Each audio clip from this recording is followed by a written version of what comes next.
We all know listening is essential to the life of the church. If you can't listen well, you can't run a decent Bible study, you can't make decisions as a leadership team, you can't really care for others in your small group, you can't disciple young people, you can't even really meaningfully share the gospel with your neighbor. There's hardly anything worth doing as a church that doesn't require at least some skill in listening. James chapter 1 says that we ought to be quick to listen and slow to speak. But I gotta say, if listening is so important for Christians, why is it that in so many of our meetings, just a couple of voices tend to dominate while most voices remain silent? My name is Sean Baker, and I work with Pastor Church Resources. And in our ministry, we are regularly interacting with churches and pastors who are trying to strengthen the culture of listening in their communities. One of our favorite tools to offer them is a talking piece. Now, a talking piece itself is not at all complicated. It can be a pencil, a pen, a stone, a tennis ball, really anything that you can easily pass around the room. But don't let the simplicity of the talking piece fool you. It is a powerful tool. This is how it works. You ask a question, and then you pass the talking piece. The person who has the talking piece is invited to speak, and everyone else is invited to, you guessed it, listen. That's it. There's really not much more to it than that. But this is what we've experienced and what we've heard from churches who have used talking pieces in parts of their meetings. We've heard that it reliably reduces the anxiety in the room. It tends to increase everyone's sense of understanding, not just of what the issues are, but where everyone else in the room is perceiving the issues and what they think is important. Voices that tend to be silent in meetings get helpfully raised up, and voices that tend to dominate meetings are appropriately right-sized. And overall, these churches report that there's an increase in a sense of trust and even a sense of awareness of what God is doing in them and in their community. Let me explain in a little more detail how you could use a talking piece in your setting. I really think of there being 4 basic steps. The first thing you've got to do is you've got to pick the moment.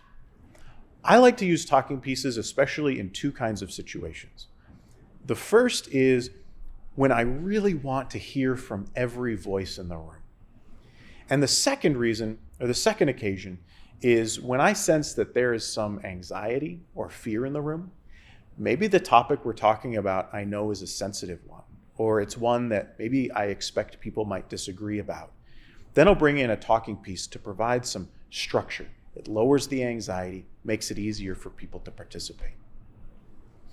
The second thing you've got to do is you've got to select the talking piece.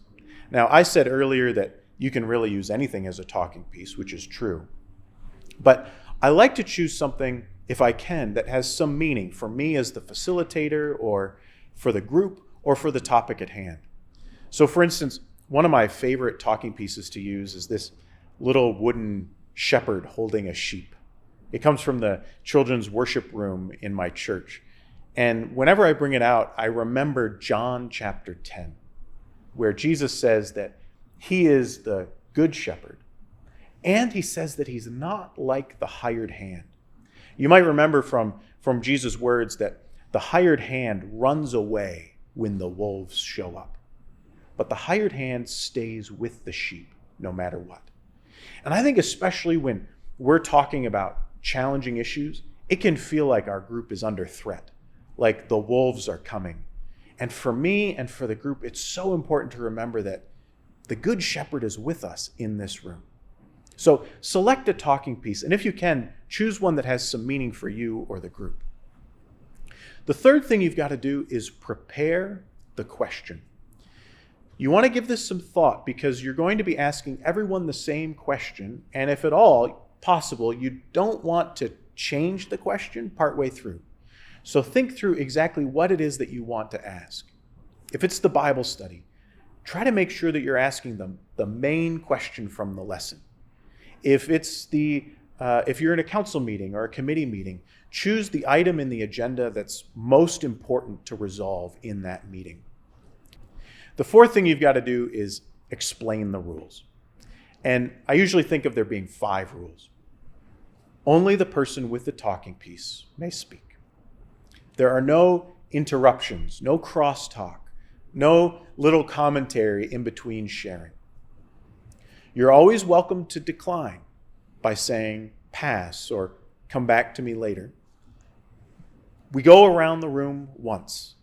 If you need to have more conversation about the topic, that's fine. You can have some free-flowing conversation after the talking piece has gone around, but at least in the beginning, make sure you go around just once for the question.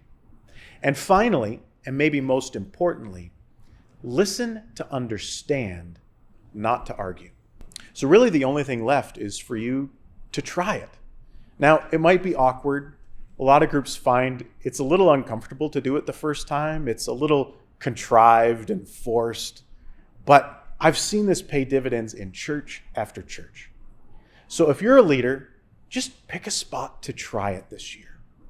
Prepare the question, bring out the talking piece, and see what happens when your group focuses on really listening well together. If you'd like to learn more about how Pastor Church Resources can help your church strengthen its culture of listening, check us out at crcna.org/PCR/listen.